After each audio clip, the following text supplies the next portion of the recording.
And now to show you bug number 2. We'll keep everything as it was.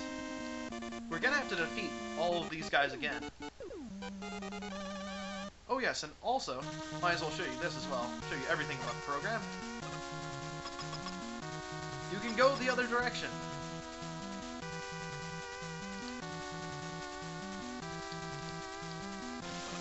And go underwater. The game moves slightly slower underwater. And also you have to walk all the way down here every single time you die. When you die, you respawn upstairs, so it just makes the game take longer if you want to fight underwater, but you can fight in Bubble Man's version of the boss stage. In Bubble Man's version of the stage, everyone jumps much higher. It makes Crash Man a bit easier to get to. And it also gives you more room to evade, so in general it does make the game a bit easier, I guess I would say. Although you can hit your head on the spikes.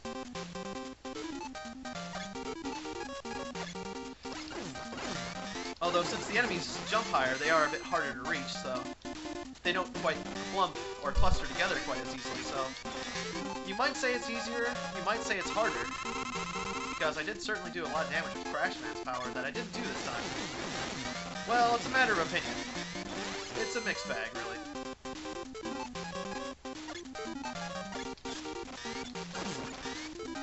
Tried to use Airman's or Woodman's power against Airman, but the projectiles were getting blocked and I forgot to use my energy tanks. Anyways, you can try to defeat them underwater. It does make it, in my opinion, a bit harder, and you have to walk a long distance, so that's why I'm not going to bother doing that. Now, the bug I have to show you involves beating the game again, so I'm going to have to defeat the game again, but I don't think that'll be that much harder, or that hard, because I did it once before on this difficulty setting. Yeah, I think fighting on in this area, or this side, is a lot easier, because the enemies cluster together. And so Crash Man really can pound them. Oh yes, and also, some of you may be wondering, why do I never use Quick Man's power? Well, that is because the only person who's weak against Quick Man is Metal Man. And Metal Man is extremely weak against his own power, whereas he's only slightly weak against Quick Man's power. So basically, Quick Man's power is useless, I would say. Or, well, not useless, but Quick Man's power is not very useful in this.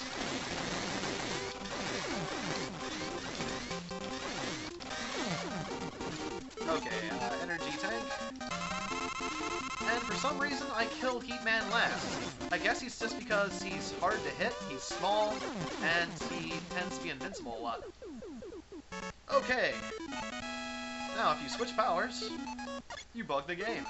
You can switch as much as you like. I like the looks of Red Mega Man.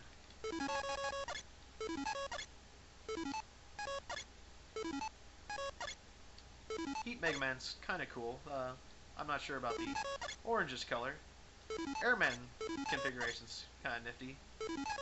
Woodman's cool. Bubble Man, kind of a silver. Quick Man's kinda, metrosexual. And so is Splash Man, although the purple, I don't know, I guess, well, no, it's still, I guess, but that's okay. Just not my sort of thing. I like the Red Mega Man, red and white, that's a cool configuration. Anyways, so I guess those are my opinions on the Mega Man color configurations. I'm not sure why I bothered, but, as you can see, the bug is that Mega Man never warps off the screen. He just sits around forever. So congratulations, the game is bugged. You don't get an ending. And that's it for the Mega Man Extravaganza thing. Thanks for watching, and good night.